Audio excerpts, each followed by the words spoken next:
Welcome into another episode of That's Boxing Podcast. We are back on schedule and it feels good. Coach, how you doing today? Stop texting. Put your damn phone down. I'm not texting. I'm reviewing the box rec for the upcoming events next Okay, week. all right. If you're putting work in, I can respect it. That's all I do is work. Sorry, I just want to catch you slipping one day. I don't slip unless somebody's trying to punch me. And then I slip, dip, and roll. This guy's got punchlines already. It's too early. It's like 9 o'clock in the morning. The coffee's working. Well, we got a lot to get into. We got a very exciting card, maybe the best card of boxing all time coming up this next weekend in LA. I'm going to be there representing That's Boxing Podcast. Got official merch on the way. Hopefully it arrives in time for that so I can represent. Woo, amazing. So we're going to have to get into all those fights, get some picks. But first, let's atone. Let's atone for yesterday. 0 for 2. That's only the second time in the long history of this podcast that's happened. Brutal. It felt bad. I felt crushed and defeated. Yeah, what the hell happened there? I mean, I totally picked it wrong with Joyce. And I was listening back to the pod from last week, and I made a statement. I said something about youth versus experience, but I forgot that Joyce isn't very youthful. He's not. 39? Yeah, I think I got him kind of confused with somebody else a little bit. Like some stats got mixed up in my head, and I was thinking he was in his 20s. I think he's 37, and Chisora's 40 or 39. Because I know they combined for almost for 70-something years. Yeah, exactly.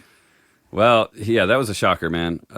Maybe I really should have looked a little harder at Joyce's most recent fight and not just thought he was going to make a great comeback off his losses. So. I thought the pick was solid. I thought it was a good pick. I agreed with it. I think, like, hot take, I think Joe Joyce is the worst professional boxer, period. The absolute worst professional boxer. And I say this with this very important caveat that he has... Throughout his career, he's somewhat diminished from the fight, from his back-to-back losses to Zhang, which we should talk about because I'm always interested in that. Like, you get knocked out and then you're just never the same. Like, what is that physical difference? Is it emotional? But save that for a second.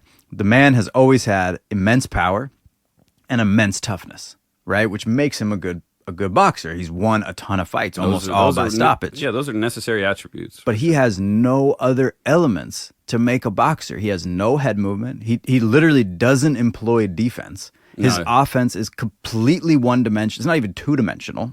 It's one-dimensional. Like, he is the worst professional boxer. It was watching like slow motion, It was so slow and predictable. And then Chisora just kind of got into his groove and started getting underneath those punches and coming over the top with his counters. And he must have landed that right hand. I mean, if you could go back and count, I'd say a clean, snapping contact, probably at least 10 that were like really awesome, and probably another 10 that weren't quite so perfect. And he had it down so perfectly where Chisora would either loop it to the body or loop it over the top. And he'd just look at his defense and say, oh, his hand's down, I'll go up top. Oh, his hand's up, I'll go to the body. And so he could pretty much never fail because Joyce doesn't employ distance at all. He never would step back. He never would slip, take his head anywhere off the line, twist or turn into a shot to take the steam off of it. Nothing. He's basically just a punching bag standing in front of you. And he's a damn tough punching bag. Yeah, but 80-pound punching bag. And his defense has been his ability to absorb and take punches with his big old thick head. But that's not sustainable, and it's not safe, and it's not fun to watch, as a fight fan. I mean, it was an entertaining fight, but I don't want to see him back in the ring doing that again and again and again and again. Late in his late 30s, it's just not a good look. I don't know where he goes from here. Where do you go from losing to Derek Chisora, who's in the twilight of his career? I'd hang it up, especially because, like you said, he just absorbs so much damage.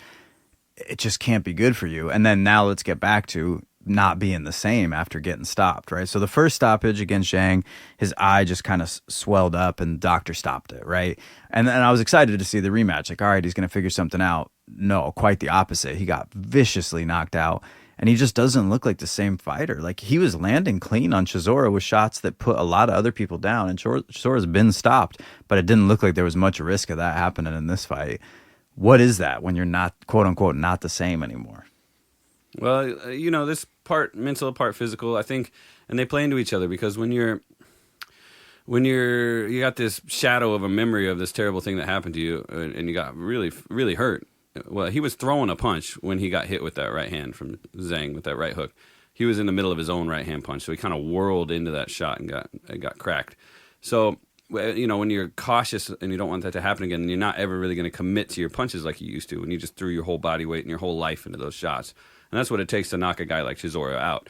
You got to get the whole machine moving. and he was kind of pawing a lot and not turning into his punches completely, which left him, punching with half power because he was more interested in his defense.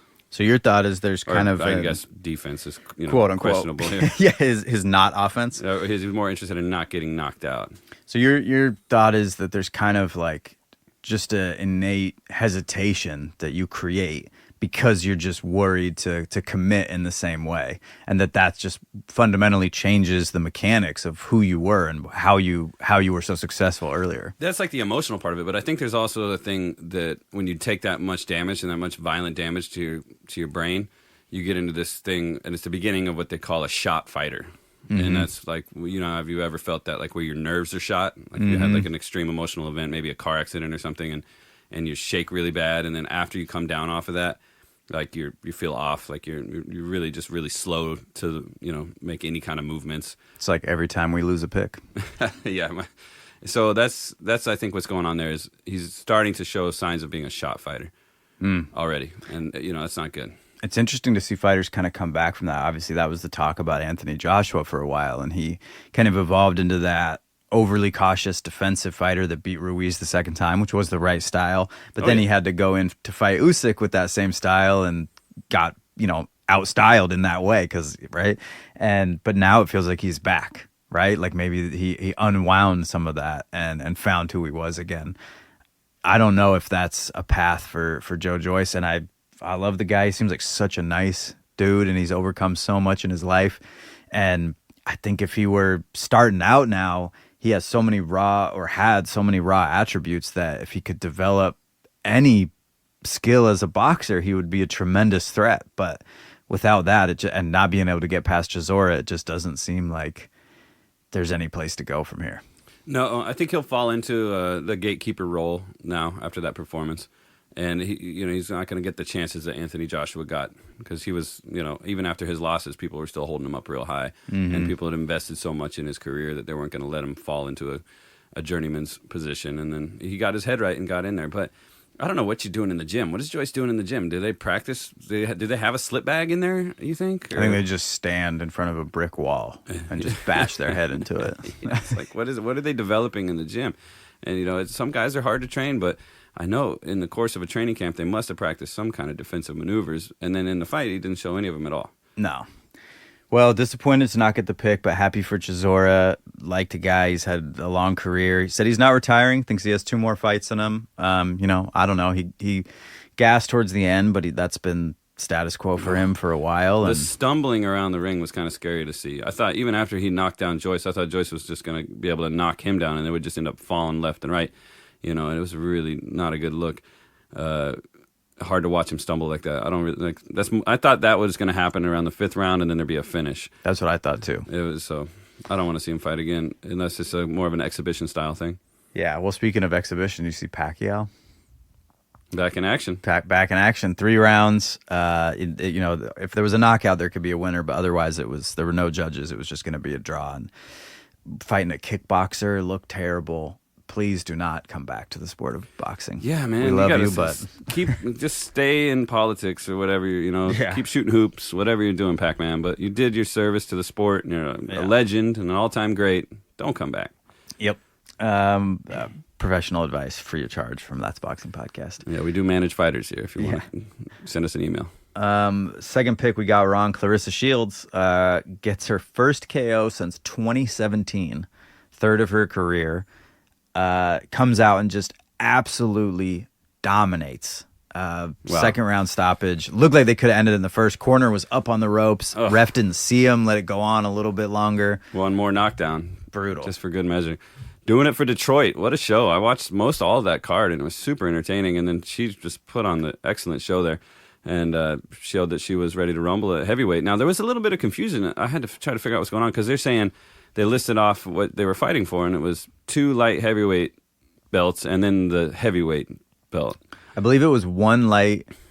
Wait, yeah, you're right. 2 light. It was Clarissa's 2 light heavyweight. Well, no, that was the. I think the confusion here is the different sanctioning bodies call the same weight class a different name. So WBC is the big belt, the big green one that really matters. That's called heavyweight at 175.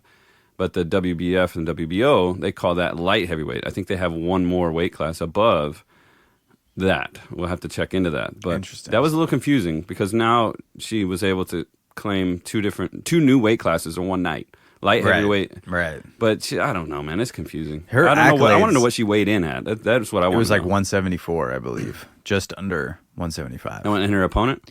A little heavier, but not much. Not much, okay. Yeah, and her opponent, they said, has weighed over 200 pounds before in fights, so it's clearly fluctuated quite a bit. Yeah, they mentioned that she had gotten in a car accident and ballooned up to 300 pounds. Yeah, on the walkout, and I was like, oh, that's a rough. commendable like comeback story, but that's really not good for a human body to put on that much weight. Yeah. What do you think? Clarissa is a phenomenal boxer, not someone known for power. Do you think, and that I think we bet the unanimous decision victory, which I thought was the right pick because not known for power, hasn't knocked anyone out since 2017, and now fighting her biggest opponent, someone who seems like they'd be able to absorb a punch. It was quite the opposite. Obviously, they were outclassed, but do you think this is a sign that Clarissa has been cutting too much weight and now has power at more of a natural weight? Oh, you could tell she was really feeling good on the ring walk and during the whole announcements and everything. You could tell she was feeling really healthy, really strong. But I think really the punching was really precise. The first knockdown came off like a double roll and then a straight right hand. Mm-hmm. It cracked the girl's head, and I bet a lot of her opponents have been clubbing her on the side of the head with clubbing shots and stuff. But a clean shot to the chin like that cranks your head around, I don't know if Homegirl was ready for that. So you got to give Shields credit for her punching accuracy. So do you think that accuracy is improved and then more knockouts are on the way now? I mean, I think it's hard to say. I'm not impressed by her opponent at all. No. And so this KO isn't really impressive to me. Maybe if it would have come a little later in the fight and she had to earn it a little bit more with an accumulation or something, but the opponent looked pretty sus going down so hard so soon. Yeah. No, I agree. I mean, it was just completely outclassed. Yeah. But she did it with good boxing. That was nice to see. Now, it's really precise counterpunching. So. She's awesome, man. Yeah, I was going to say on the accolades thing, when they're announcing her in the corner, right? And it's like, took so much time, she ran out of like pantomime gun actions to do. They're like, the IBO, WB, light middleweight,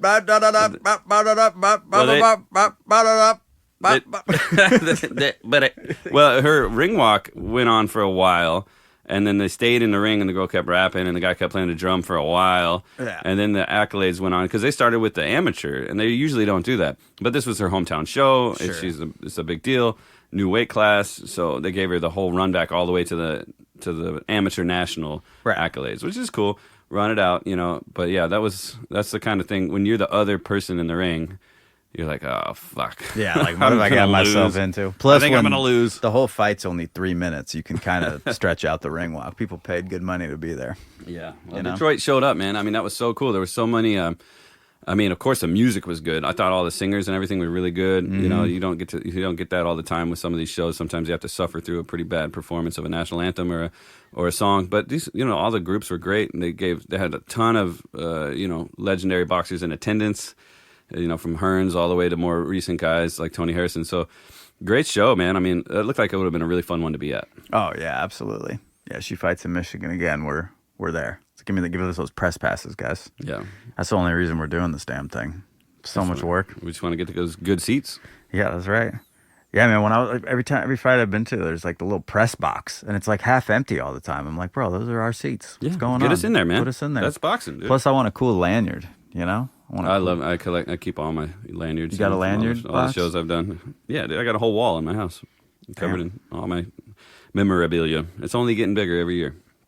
So yeah, you want to run that card back? Let's go backwards. And right before Clarissa got the stoppage, you watched Michelle Rivera.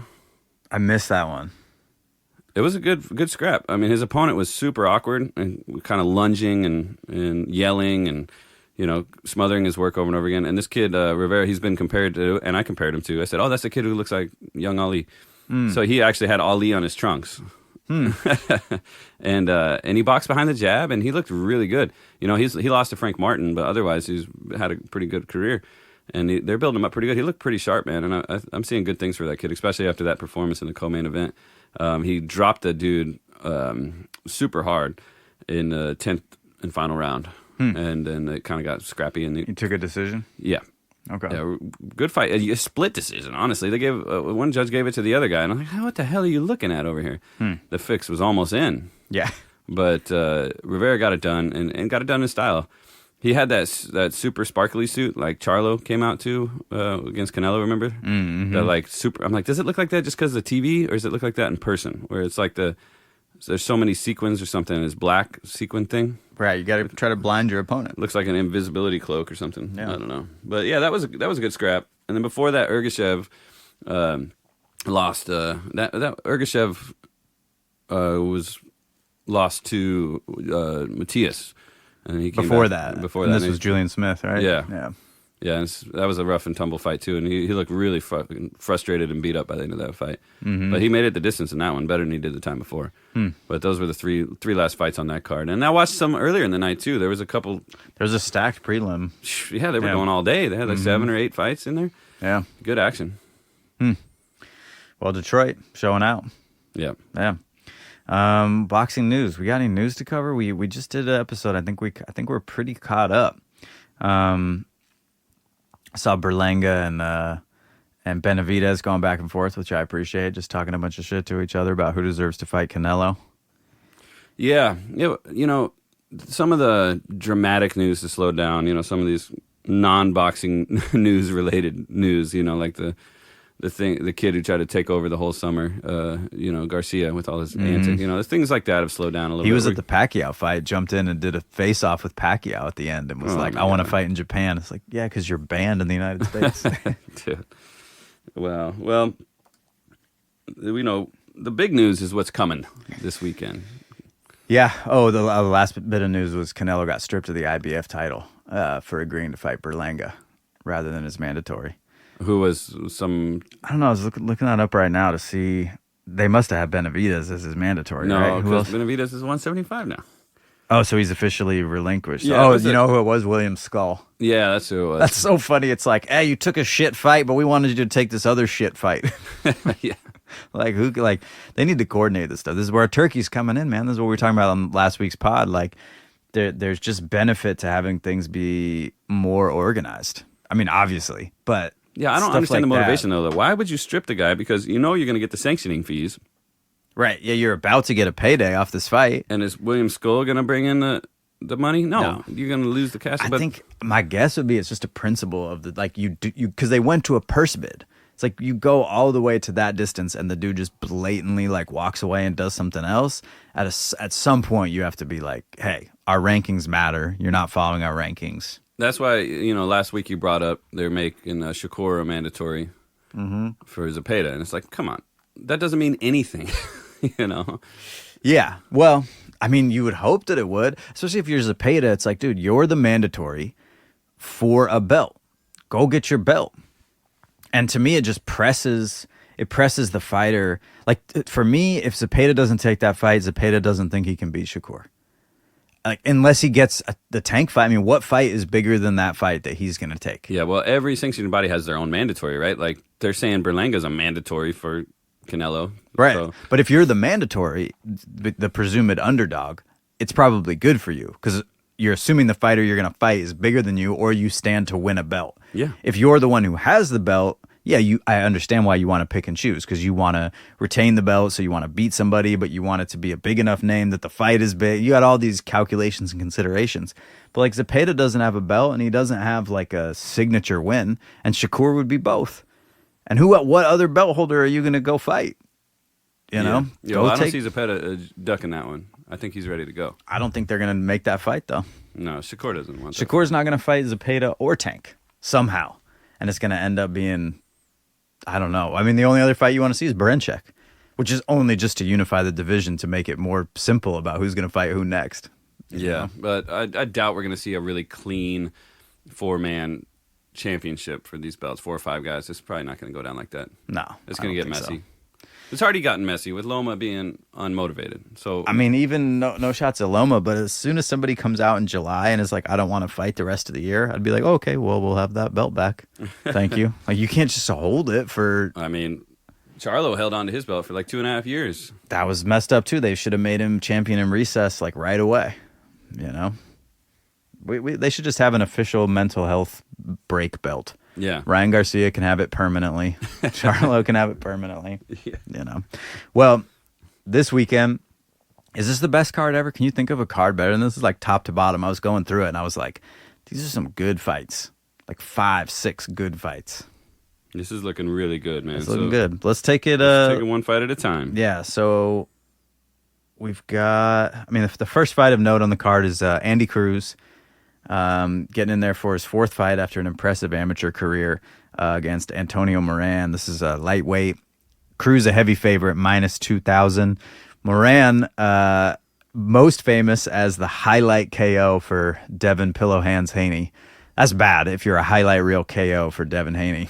Yeah, Haney's big right hand over the top back in 2019 smoked that kid when he backed up to the ropes. He come back and he's got some work recently. He lost to some names: Arnold Barboza Jr., Jermaine Ortiz. He did win and beat Romero Duno, who was a Ryan Garcia victim. Mm-hmm. It looks like he stayed pretty busy since that KO. He's got a lot of fights since then, so hopefully he's improved. But that's not going to be enough against this tough Cuban. You know, he's only got 3 pro fights, but how many amateurs? Hundreds and hundreds. Yeah, and he went straight to 10-rounders. You know, he's doing 10-rounders. And you know who he's got in his corner? Who's his coach? He's got Bomac. Bomac is Andy Cruz's coach? Yeah. Damn, I always bet on Bomac. That's the rule. Wait, no, I lied. Not Bomac. Yeah, I was like, Bozy Innes. That's who he's got. Oh, also a great coach. Yeah. Not 100% better like Bomac for me. Bomac's special character in my heart, but yeah. But Andy Cruz, super solid. Yeah, Cuban style. That I feel like the Cuban style doesn't always translate to the pros, but when it does, you're good. And we'll talk about Morel in a little bit. But Andy Cruz fire. I think this is a victory for him. I don't know. Minus 2,000 favorite is a bit strong on the line. Like it's maybe not enough respect for Moran, who's got 30 fights with 21 knockouts, but he's been stopped. He has 6 losses. He lost 2 of his last 6. Yeah. I think really what you should try to build for us here on the pod today, Daniel, Mr. Dust, is the ultimate Don't parlay. Use my Hebrew name on this podcast. Don't out me. Don't dox me to the listening base. Okay, you can call me by my name later. So we put together the ultimate parlay, though. We're gonna pick every winner in this. Yeah, on the full card. Let's just picking winners, though, not method or nothing. Let's just line it up. Winners, and then we're going to just put a massive parlay on the line. Yes, let's do it. So, obviously, Andy Cruz in this showdown. We're going Andy Cruz. We're going to start disagreeing here in a little bit, but we're going Andy Cruz. All right, next up, David Morrell versus Claudic, light heavyweight. This is kind of, in my view, this is like the battle of kind of the calm, rangy outside fighters. The big difference between the two is that Morrell has power. Yeah, I mean, this kid, and I'll let you say his name again because he said it so eloquently just a second ago. Kalaljic. Yeah, dude. He stopped Sullivan Barrera in his last fight. Yeah. He's 29-2, been stopped once, 21 KOs, but David Morrell 10-0. You know who stopped him? Who stopped him? What was his loss? Artur. Oh, Artur Beterbiev. Yeah. I actually ran that back this morning. It was like 5:30 in the morning though, so now it's already left my brain. He was putting that work on him. I mean, he had him in the corner and he was hitting him with those like those 2-inch punches that he do, where his arm like barely moves, but somehow you die. That's because you see that hammer drill he does with the tire. And he's got those heavy ass mallets, and they boom, boom, boom, boom, like they're beating this drum of death into your head. Greatest boxer of all time. I'll put Beterbiev against Joe Joyce. Greatest against the worst. Let's just. But yeah, I think this is a great fight. I think it's a step up for David Morrell. Interesting. Morrell is moving up from the barren wasteland of 168, where it's Canelo or bust, essentially, to fight at 175. He's been chasing Benavidez. As much as Benavidez is yelling at Canelo for ducking him, is Benavidez kind of ducking David Morrell? They got to be David versus David showdown eventually is going to be amazing. Mm-hmm. This is for the WBA vacant title. It's a big deal. And BoxRec has Kaljic rated number 8 to Morrell's number 6. So this is going to be a really hard one. They have him at number 6, even though he's never fought at 175. This is the BoxRec algorithm. Do not Google that and try to understand it. We got to do an episode just about that. But this is a hard one, man. This is I mean, for my parlay, I'm picking Morrell. I'm picking Morrell. And again, this is another one. Morrell is a minus 3,000 favorite. That's a bad line. Like there's value. Koljic is a live dog. But yeah, if we're putting together the ultimate parlay, my money's on David Morrell. I would have preferred to see David Morrell stay at 168 and fight Plant, or I don't know, a Billy Joe Saunders coming back from the dead. Like, put together a bit more of a resume there before moving up. But I don't know. Maybe he's had trouble making weight. Maybe it's time for him. He's a taller guy, 6'1". Yeah, he always looked big in that weight class, and he's only had 10 fights, and for him to be moving up already shows that he needed to move up. He had to move up. Otherwise, they would have kept him there and marinated him for a little while longer. Had 20 fights and then fought. And that's what I would be expecting. After Canelo, Canelo had been gone, all those belts would have been able to be obtained. But I think the move up to light heavy is great, and it sets up the clash with Benavidez eventually. Yeah. I like David Morrell. I think he's just a complete fighter, which I always appreciate. He has kind of every attribute necessary: speed, power. He's consistent, great conditioning. He's a Cuban kid, but he doesn't really use that signature Cuban style. No, but he's so technically sound. I think you can see the amateur pedigree, right? Like when you watch him, you're not like yelling like at some obvious defensive flaw that he doesn't employ. I just really like his punches are so crisp, and he's got a really, really pure punching, meaning there's no wasted movement. There's no swinging. There's driven, nice and straight, 1-2, right down the pipe, hurts people. Yep, and he finds the timing and angle to make that work, where I think a lot of people adjust to their opponent's defense by just saying, oh, well, I'll just loop him around the back of it. And it's like, yeah, but that's less efficient. You should have other tools in your box to set up how to attack them. And I think that's the interesting thing about this fight is both these fighters have a very similar style. Again, calm, rangy from the outside. How does that work? Are they just going to go at each other with the same style and see who's better at it? Or is somebody going to make an adjustment? I mean, maybe Morrell just shows us, oh, actually, I have an inside game I could be using this whole time. I know this other guy's uncomfortable there, and he steps to him like that. That'd be fascinating to see. Yeah, well, the eyes will be on him, so we'll see how he adjusts to the pressure. But I'm picking Morrell. Yeah, Morrell. Next up, we got Mexican v. Mexican, or Mexican v. U.S.-born Mexican. Isaac Cruz versus Jose Valenzuela for Cruz's WBA super lightweight title. Another great fight. A lot of people saying this is the best fight on the card. I don't know about that, but it's a good one. Valenzuela is taller, got a 6-inch reach advantage. Isaac Cruz, minus 425 favorite, so definitely the favorite. People thinking he's going to win, but a closer fight than the last couple. Venezuela's lost 2 of the last 3, including a stoppage by De Los Santos in the 3rd round, made him look pretty average. Bro, he got rocked by De Los Santos, and then in the next fight he lost to Colbert on a really kind of questionable loss, and he came back and avenged that with a really nice knockout. So, but Colbert is not Cruz, you know what I'm saying? It's a whole different sport when you're in there with a guy like Isaac Cruz. He's a little bowling ball fire hydrant of fury. Who's tough, too. Went the only person to tank the distance, right? Yeah, it's hard to say that Valenzuela's kind of skinny slickness is going to be enough against the rough and tough Cruz. Valenzuela's a somewhat local kid. He's from up in Washington, and, I've seen him around, and my boxers boxed with him in the amateurs, and I don't really know much about him. Seems like a nice enough kid, but kind of want to root for the hometown kid. I know his coach really well. We've been back in the backstage together for lots of different shows, and I want to see him do well. But it's hard to say he's going to be able to pull off this upset. So for my parlay, I'm going to have to pick Cruz on this one. Yeah, I think Jose does well offensively, so he when he can put together his punches and put you on the back foot, I think he tends to have a good fight. But it's just going to be the exact opposite with Pitbull. Pitbull's the come forward fighter, and he's going to have that low crouching ducking style. He doesn't care that he's the shorter fighter, which he is here significantly with a reach disadvantage and height disadvantage. But that's just going to let him come under those shots and pressure Jose, and he's going to be on the back foot, and that's just an uncomfortable place for him to be. And so I'll go with you. I think Pitbull pulls it off. But it would be a hell of a story if Valenzuela could, pull off the upset and get himself a world title here.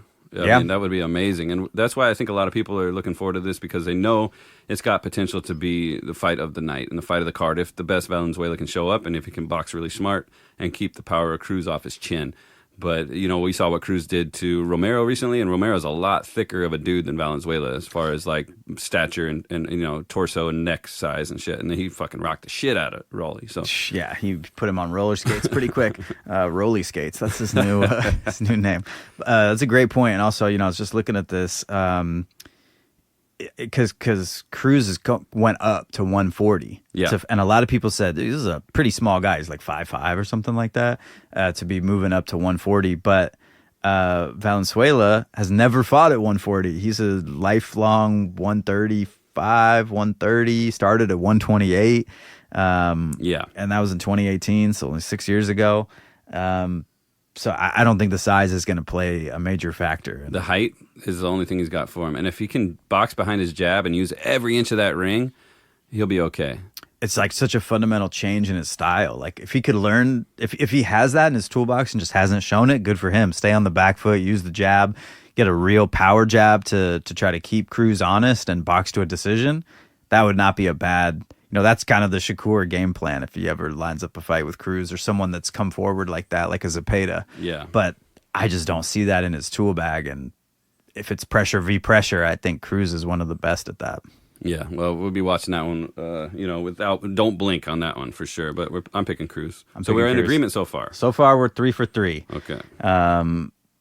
We got Cruz, Morel, Cruz. again. Yeah, Pitbull. All right, next up, this is an interesting fight. All right, so we've got the 2 top 10 rated, or arguably top 15 rated prospect heavyweights, Jared Anderson versus Martin Piccoli.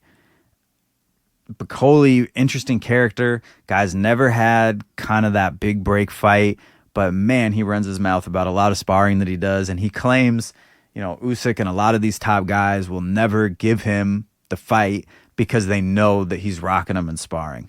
So he's talked a lot of shit, and it's time for him to back it up against a prospect who should be, in his words, essentially light work compared to some of the dudes he's been sparring. But the line is totally different. Anderson minus 195 favorite. People definitely looking at Anderson for a win here. I don't know. Interesting fight. How do you see this one going down? This is the test that Anderson's been waiting for, or that the fans have been waiting for him to face. And he showed some vulnerability in his mental strength, leading up to his last fight. But then he went out there and took care of business and did pretty well. I think this will be a tough one, man. I mean, Martin, for all he says, you never really know what happens in the silence and the secrets of the gym. But he's coming off a win to Carlos Takam, and looking back on his record, he lost a couple years back to Michael Hunter, which is a legitimate boxer in his time. They went the distance there, and he busted his shoulder up in that fight, which had something to do with him losing. So, he's actually got a pretty solid record, and this is his chance to upset the favorite. If there's going to be a wild card on this one so far, this, I think, is the most realistic upset. I agree with you. I think this fight is a lot closer. This is one I actually kind of thought we were going to disagree on more.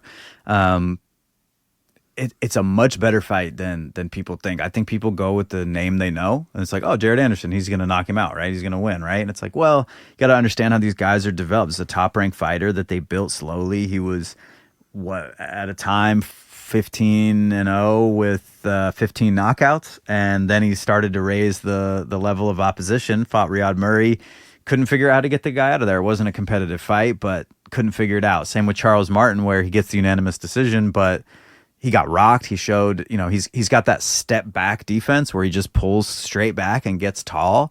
And yeah, that's going to work against lower levels of opposition, but people that figure that out and can time it or know how to double jab cross on the way in and close the distance start fucking you up. And that's what happened. Well, this is Anderson's chance to prove that he's not the next Joyce. You know what I'm saying? That he wasn't just a prospect who was doing great against lower level boxers. This is a chance for him to say, yeah, I'm here for real and I can take care of business. And so you'll be watching this one closely. And if he can do what he should be able to, it'll be a tough, close win for him. But if he's not able to stay sharp and stay mentally focused through the entire ordeal, there's a chance he could let it slip away. I can see a surprise KO. A surprise knockdown. Maybe even some disqualification stuff. I think this kid Martin knows what he's up against. He knows he's up against Top Rank. He knows he's a sparring partner that's been brought in to lose, and hopefully he can make an upset out of it because that would be super entertaining. That'd be super entertaining for sure. And Bacola is like, he's the bigger guy.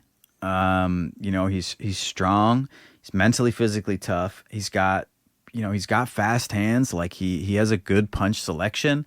I think Jared would struggle with somebody that's really fitting uppercuts in there and kind of surprising him and really just testing his defensive ability. His last opponent didn't test his defensive ability at all. Remember, Mary, he threw like 3 punches around. Right. But he tested his offensive ability, right? Murray was in there to survive, clearly, and he stayed really small. He's already the smaller guy, and he was running around and evasive, and he never looked like he was going to win. But it was like, Jared, can you figure out how to like crack this? And that was one of those fights where the first round and the last round looked the same.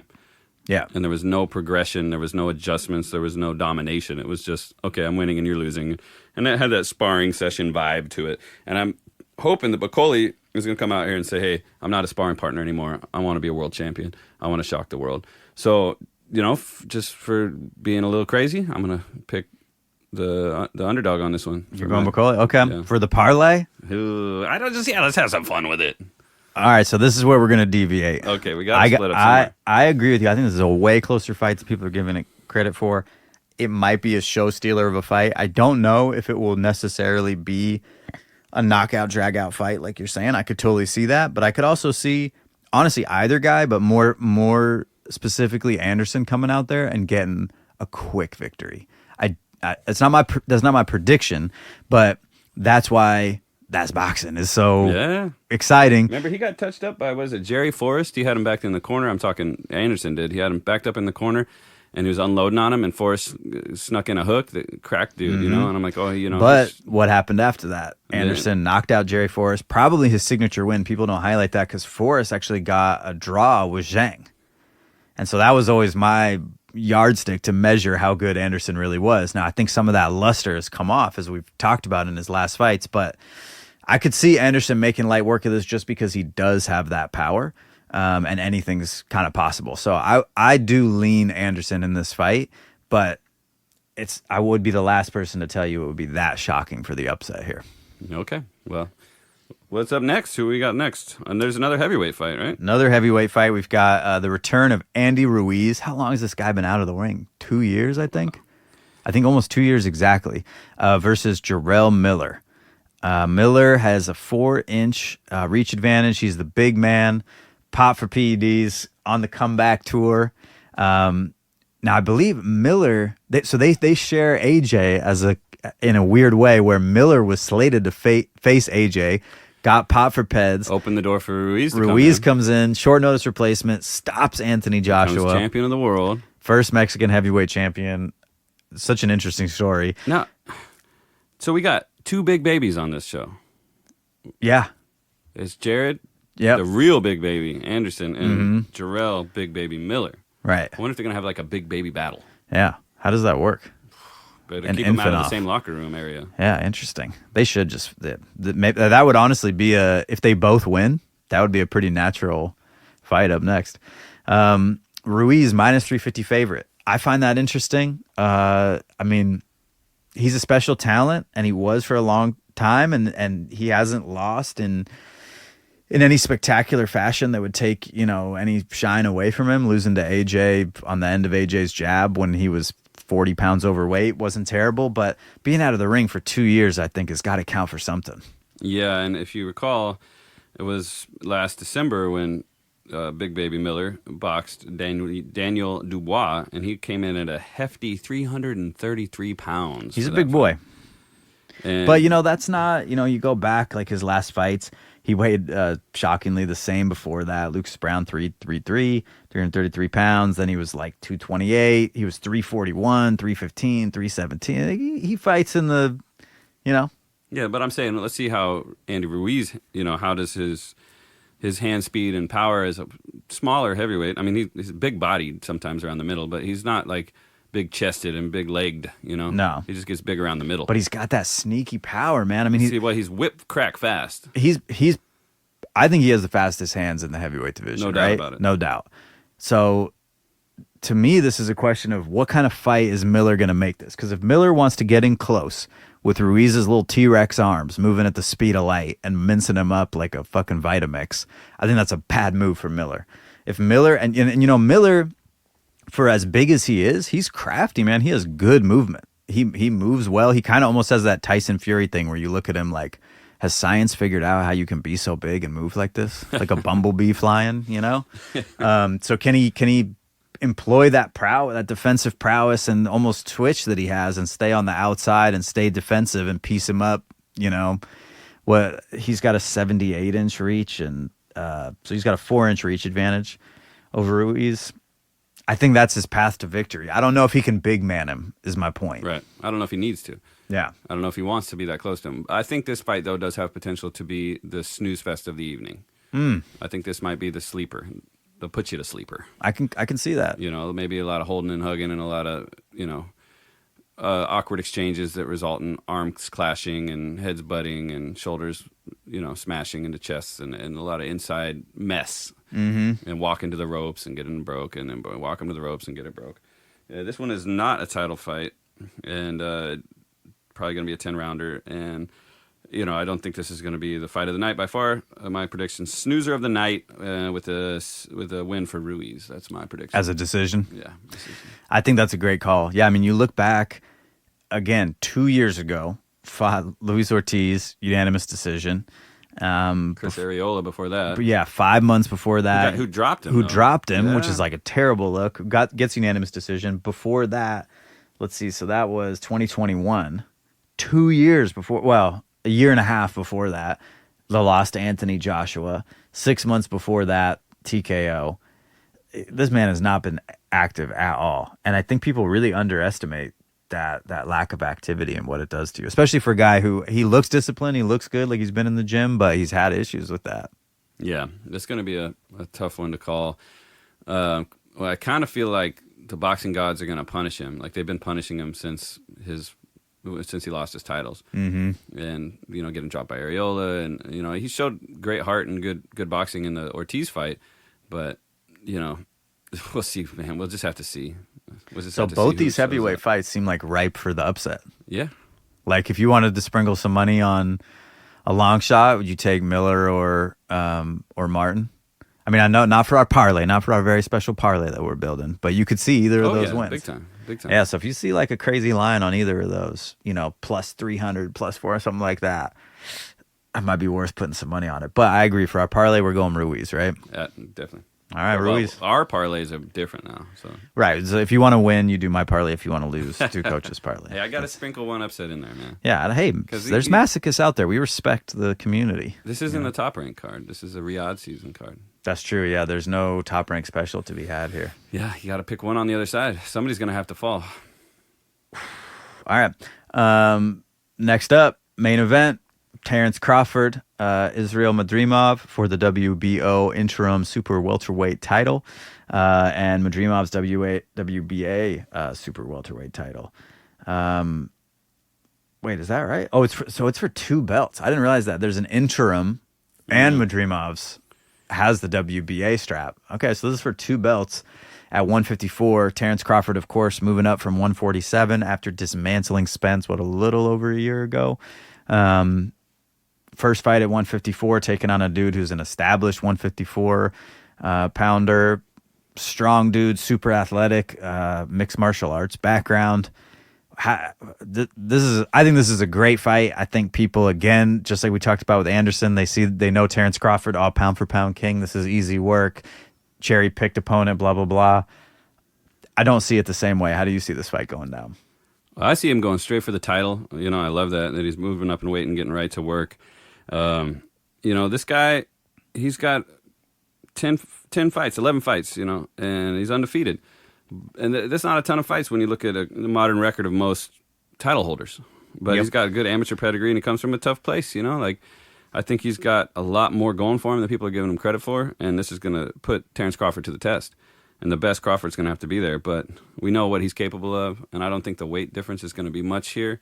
You know, I've seen videos of Madrimov's training, and he looks jacked, man. And people, like, that's what the headline is on the clip, like, extremely jacked. Madrimov looks, you know, indestructible in training camp. And it's like, yeah, he does. He looks like he's in great shape, but he should be. He better be. because I don't want him to get knocked out in the first round. I want to Yep. see a good match here. I want to see Crawford, show what he's capable of. But how do I see this fight going? I see Madrimov coming behind some of that aggression. He's got one draw on his record that came from a clash of heads. And he cut his opponent with a headbutt. He comes flying in there. Mm-hmm. And I think Bud's going to use the ring, and he's not going to wait and let this guy jump on him.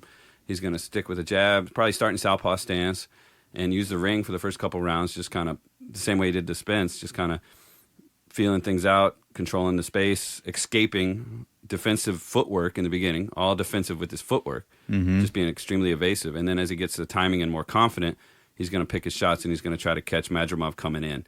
And he's going to counterpunch him with the straight left from southpaw, or chopping left maybe from southpaw, and kind of stop him in his tracks. A little bit like what he did with Sean Porter, where Porter came in right into the punch, and his feet were off the ground when he got cracked. That's actually kind of an interesting comparison because both have an elusive come forward style where Sean Porter almost had that like Joe Frazier, like bent over, coming in, looping shots, right? Closing the distance effectively. At first, yeah. But I just mean that's kind of the way that they prefer to fight, is with that like defense built into the aggression. And Madrimov is kind of similar, where he has, reminiscent of Triple G. He can cut the ring off well. I see some bam in his footwork. I was watching some fights earlier today where he throws his hips in these big shifting angle changes that allow him to take a new angle and not be out of position and strike again, which is like really effective, where he can get a lot of offense off. But as we saw with Porter, I think Crawford is able to see that both in film and live in the ring, and download all that information and kind of process your timing and process exactly what you're trying to do and what might have worked against lower levels of ring IQ, and come up with a plan that's almost tailor-made to defeat that. Yeah, and that fancy footwork, that shifting, is great against a stationary target or somebody you have pinned to the ropes or something, or a guy who's just shelling up when you jump on him. You jump on him, you clash, you shift and score. But I don't see Bud just covering up and hoping the guy will stop punching him and then be surprised by an angle. Right. He's definitely too high level for that. He's able to hit with both hands, from either position at all times, and he's so reactive that I think he's going to be able to get the guy figured out. Now, we don't know enough about Madrimov to say, will he get knocked down or knocked out? He does look like he's strong and healthy, and he doesn't look like the kind of guy that's going to get mentally defeated either. I think he's going to try for every second of the fight all the way through. So I don't know if Crawford's going to KO him. I would say Crawford decision. Mm-hmm. That's how I see it. Because you think maybe like you said, we don't really know the toughness here, but there's certainly the weight issue of moving up to a new weight class against a dude that is strong. Yeah, no doubt about it. And Crawford doesn't have to knock the guy out to outclass him. And Porter didn't get knocked out. His dad threw in the towel. True. Getting knocked down, 2-3 times though. He was starting to get pretty dominated. Yeah, for sure. I will say, the narrative of Crawford moving up, which he's done several times in his career, and will the power transfer and all that stuff. So when he moved from 135 to 140, he fought Thomas Delarme, made easy work, stopped that dude. When he moved up to 147, he fought Jeff Horn, who, was a little more past his prime than Madrimov, but the same narrative was there. Hey, this is a really strong guy. He's a come-forward fighter. Crawford's out of his depth, moving up to 147. Yeah. And Horn had beat Pacquiao. Right. And, nope. Yeah. So Crawford has lived up to the expectations. Obviously, that's why he's the pound-for-pound number one right now. And I wonder if that narrative comes to an end here, or if he keeps it going. And if he does keep it going, let's say he goes in there and he stops this dude in the 8th round. Yeah. Are you ready for Canelo then?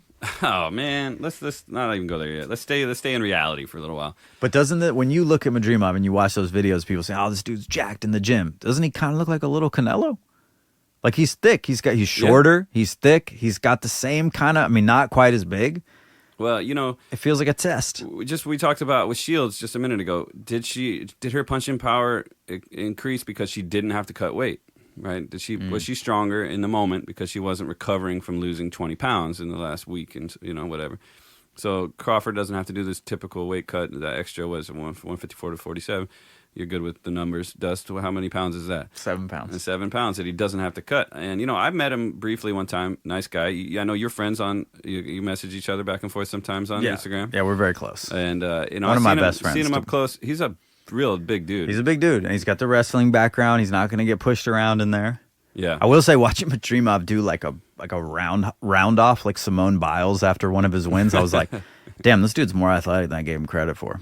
Yeah, in the competitive world of what you do after you win a fight, if you can't get a backflip going, like, are you really a world champion? I do a backflip after every podcast that we do. Just to stand right here. I just did. If you see our room we're in right now, what is this, like a 7-foot ceiling? No problem. Backflip. Yeah, well, I don't think he'll be doing no backflipping, man. I think he's going to be hanging his head in defeat. I think Crawford's not a backflipping kind of guy, but he's going to be holding his hands up in victory. Yeah, I think this would be a great test for him, a great showing for him. I'm certainly picking him to win it. I can't say for sure how it's going to go down, but I wouldn't be surprised to watch that money line start moving a little bit, or the KO line start moving as the fight progresses. If he can land just clean, breaking him down. That's the thing about the guy. If he can land clean on you, doesn't matter what weight class you're in, doesn't matter who you are, it's going to hurt. He's got that kind of punching power. I agree. He has that power, and he has, again, the colloquialisms we pull out, like so many tools in the toolbox, but that applies to no boxer more than Terrence Crawford. It feels like he has not only switching stances, but just his ability to come forward and get you out of there, but also his ability to be a ghost and not get hit and process your information. Like, he's got a lot of tools, and I don't see Madrimov as that type of fighter where his defense is shell up, wait till you stop throwing punches. His offense is his offense. Crawford is going to catch and counter. He's going to punch in between the punches and just make it a much more technical fight. Yeah, the mid-range counterpunch is probably what's going to make the difference. And I think it'll probably, part of it will come down to a test of heart and will, and I think you're going to lose that in a fight against Terrence Crawford, Yeah, man got shot in the head and drove himself to the hospital. Yeah, he's just super tough, man. I seen him on Instagram, like, getting fired up about playing Uno. Like, the guy refuses to lose at anything. Yeah. And so he's not going to be... It's because he's American. You think he'll be chanting USA? I don't think so. I will be. Oh, man, because you're going to be there. I'm going to be there. I'm going to be starting the chant. Where are you at, man? I got to see if I can see you on the TV. Dude, we got good seats. I've kind of learned, like, I used to just be like, ringside, like second row, like that's the, best seat in the house. And it's nice to be close, but when you sit kind of under the ring, like low, it's not that good. You don't have that vantage that you really want. So I think we're like, I don't know what they call it at the States, an outdoor stadium, like 100 level. So we're like up on the riser, but like maybe the third row or something like that. That's a good spot for looking, for sure. Yeah, if people are listening and want to get tickets, I think they're doing like 10% off. Like randomly, this like hasn't sold as well, which I find interesting because it's such a stacked card. It's in LA, like West Coast, outside. Like it's going to be a good vibe, and tickets were not expensive. Well, I'll tell you, I think the problem with that is the marquee names here are not California. Like they should have thrown some more local. They should have had. They should have had somebody, a name from LA, on there. Well, they got Andy Ruiz.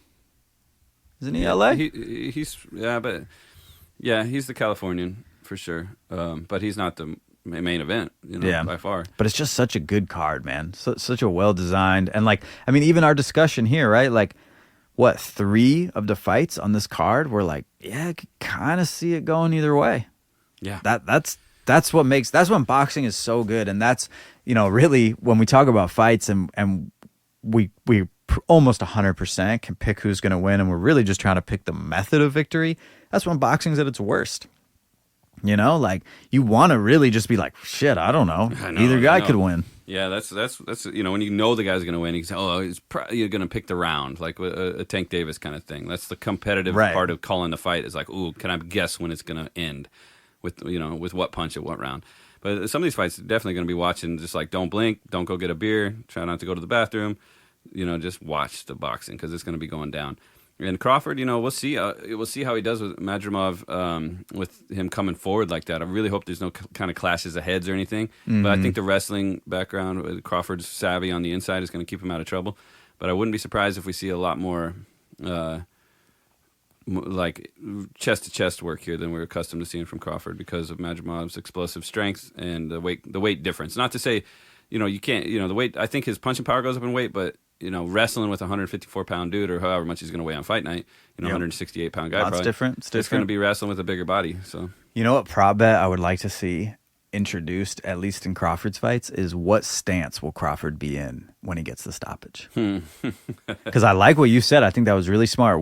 What stance does he come out in? I think he starts southpaw. I agree with you. I think he starts southpaw, and I think if you see by the third round, Madrimov starts getting gun shy. He's scared to throw punches because he's getting countered and he doesn't have that built-in defense as much. His hands are low when he throws, right? Yeah, big time. So he starts getting a little gun shy, and then you'll see, like, by the fifth round, Crawford switches stances into orthodox, and then that's it. That's the execution. Isn't that what he did to Evanesian? That's his thing, I think. Because he has power in both hands, and he's pretty even defensively, so he can stay in southpaw for the duration of the fight if he needs to. But I think when he realizes, like, okay, I got the two all day, I know what I'm doing, then he switches, and that's when you know it's over. Yeah, well, So that's my call right here. If you got that prop bet, it's Crawford comes out southpaw, stoppage in the sixth round. With a right hand punch. With the right hand in the orthodox stance. Wow, that's deep, man. That's a deep cut. Put all your money on that prop bet. Find that bet, get someone to underwrite that like a mortgage-backed security, and fucking put it all on that.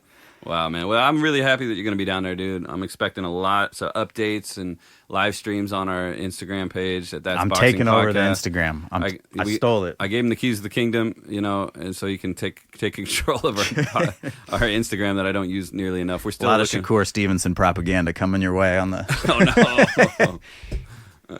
Oh man. Well, thanks for listening, everybody. We appreciate you. Make sure you go online, like, follow, share, review, everything you can do. And, we did a little poll. We found out that more people are listening on Apple Podcasts than they're on Spotify. And I usually share the Spotify link, but I'm going to start sharing the Apple Podcast link too, and make sure that you share it as well. And give us a review, man. I just, announcement, personal information. I quit my job to pursue this podcast full-time. Full-time. This is all I'm doing. That's all he does. This is it, 24/7. So please give us a review. Support my new profession. Anything else we got to cover? Are we done? What are we at here? 57 minutes. This is a long episode. Good episode, man. People want to hear us talk. We could just, get the hell out of here. All right, so one more time for your parlay. Cruz, Morrell, Isaac Cruz, Anderson, Ruiz, Crawford. All right, write it down. Put it in your DraftKings sports book. I'm putting it down. I'll be betting it. I'll be vlogging while I'm down there on our parlay and how it goes. Until then, I'm Dust. I'm Coach. And that's boxing.